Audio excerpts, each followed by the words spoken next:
Guys, ito naman yung hotel sa Las Vegas na mahal. Ito yung paligid niya. Ito yung hallway. Yan, di ba? Ang ganda. Social talaga kasi mahal eh. Ayan, pasukin na natin. Tingnan nyo, si Gordon Ramsay. Oh. Yarn. Ito siya, guys. Yan, may pa-painting dito.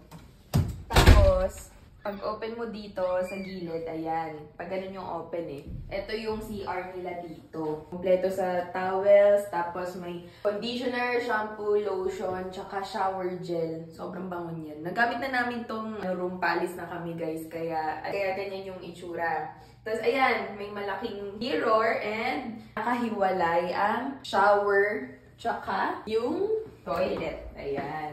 Ayan siya, yung toilet. Ang problema lang dito guys, walang bidet. Wala na namang bidet. Sa lahat pala dito sa sa US, di pala sila gumagamit ng bidet. Kakaloka. May improvised tabo kami. Ang ginawa namin yung bote ng tubig, ginawa naming tabo. Tapos may pa-bathtub pa na hindi namin nagamit. Ayan. Tapos may pa-blower din syempre. Tingnan nyo guys, ayan o. Pa-vanity. Ayan o. Ganyan na na details sa mirror. Tapos, ang maganda dito, kasi walang lock to eh. Kailangan mo talagang lagyan, occupied siya. Ganon. Ang galing nga, kasi dun sa CR na yon, pwedeng may nagpupo at the same time, pwedeng nagsha-shower, tapos pwedeng may nag-aayos din sa, sa mirror. Sabi ko, dahil ito may sofa dito, tapos ito may lamp, yung table, and ang maganda dito, may ref. Ito, ayan o. Oh, may mini ref sila dito. Ito yung kanilang kama. Ayan. May kasama kaming stay dito. Ganda ng mga painting. Yan yung napansin ko.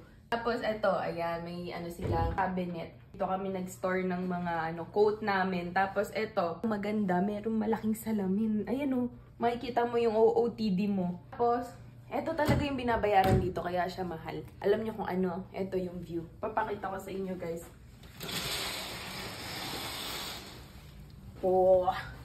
Diba? Ganda! Yan o.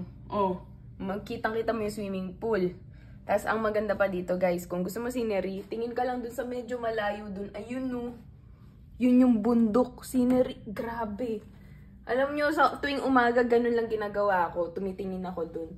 Ang sarap tingnan. Kaya siya mahal. Kasi, tingnan niyo naman yung view. Ang ganda. Grabe! So yan guys, pinakita ko na sa inyo yung mahal ng hotel dito sa Las Vegas. Kayo na mag-decide kung gusto nyo dun sa medyo mura o sa mahal. Ang ganda talaga!